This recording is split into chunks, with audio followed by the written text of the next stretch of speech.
It opened at the Broadway Theatre on Broadway in January 1952, with Vivian Segal and Harold Lang playing the leading roles, and this time in a completely different moral climate.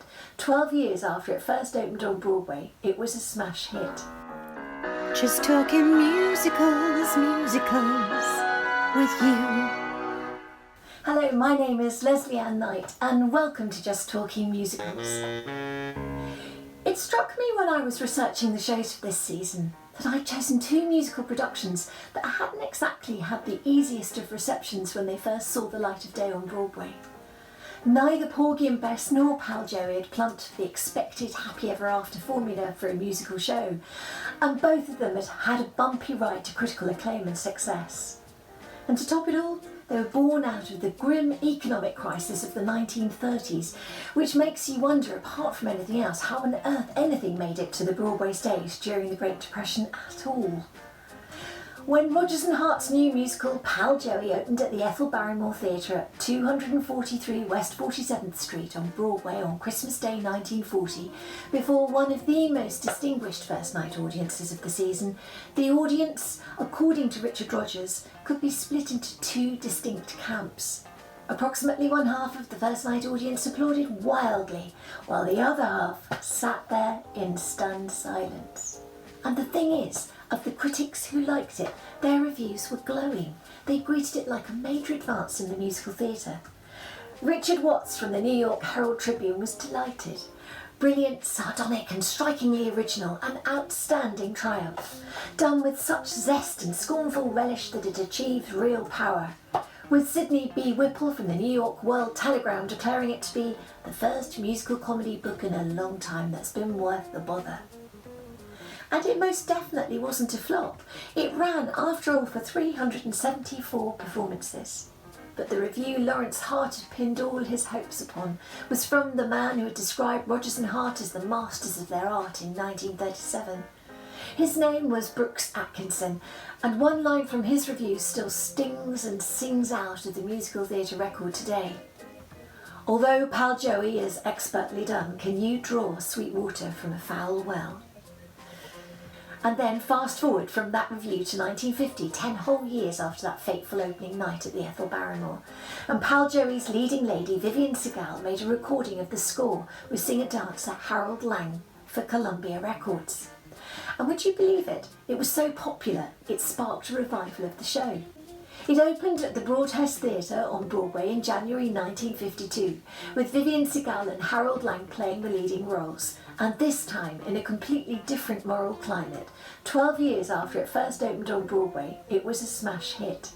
Brooks Atkinson had always insisted his 1940 review had been well-intentioned rather than destructive, and in 1952 he went some way to putting the record straight, declaring, "It is true that Pal Joey was a pioneer in the moving back of musical frontiers, for it tells an integrated story with a knowing point of view.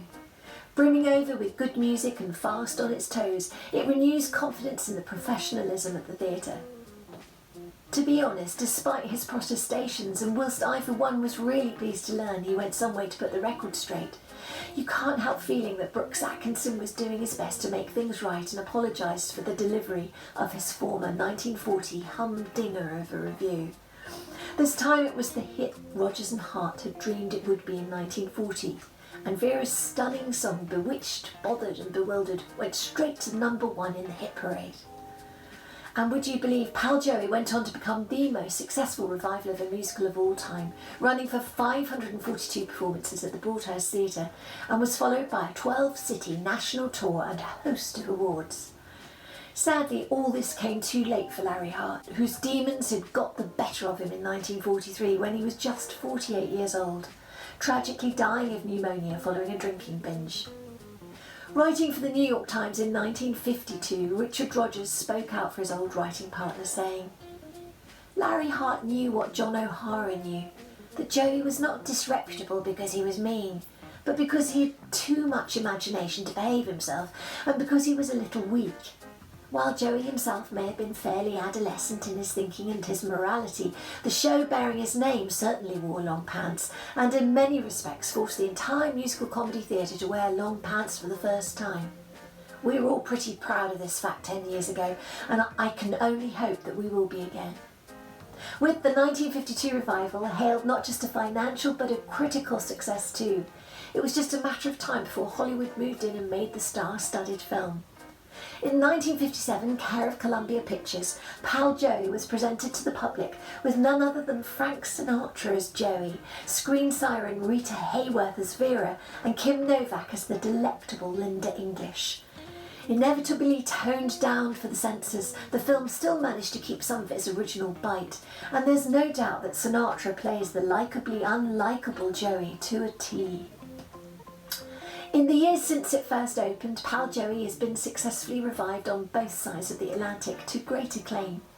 London has hosted two major productions, the first in 1954 with Harold Lang and Carol Bruce, the second in 1980 with Sian Phillips playing Vera alongside Dennis Lawson in a production that opened amidst fairly low expectations in a small newly converted theatre in London's East End.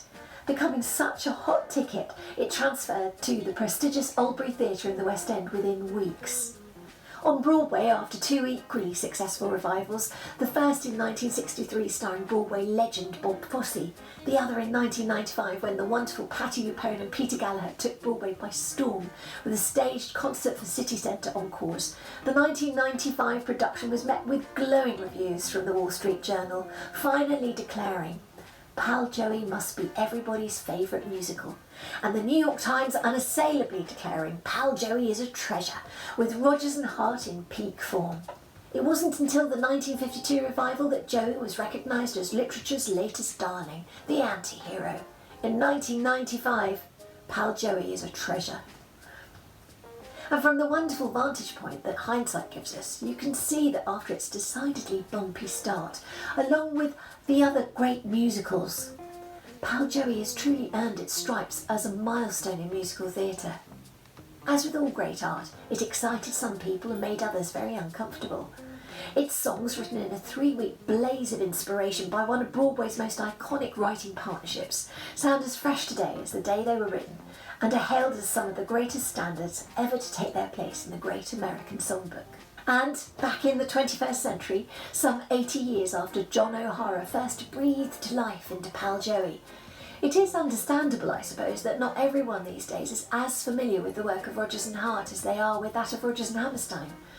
But their partnership was key, and their success, although abruptly caught short by Hart's untimely demise, was nonetheless outstanding. From 1919 to 1943, they worked together on 28 stage musicals and 500 songs, with Pal Joey eventually being declared the greatest success of them all. Described by one critic as the nearest Broadway has come to producing its own beggar's opera, Richard Rodgers, Lawrence Hart and John O'Hara finally achieved much-deserved recognition for their sparkling vision of a heel who hung around small clubs talking big.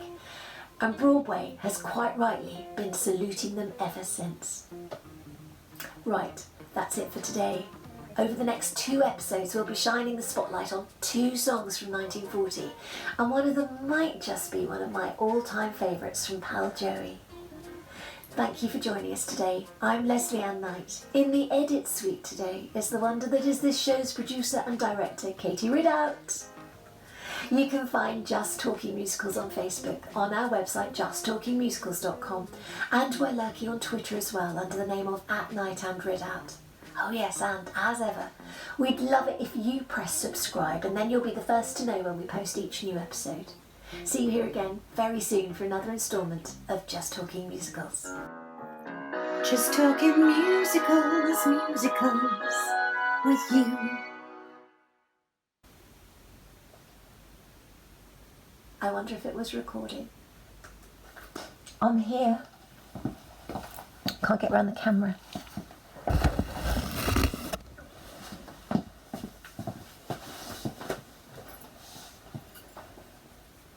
Just continuity. Don't you dare use this as an outtake.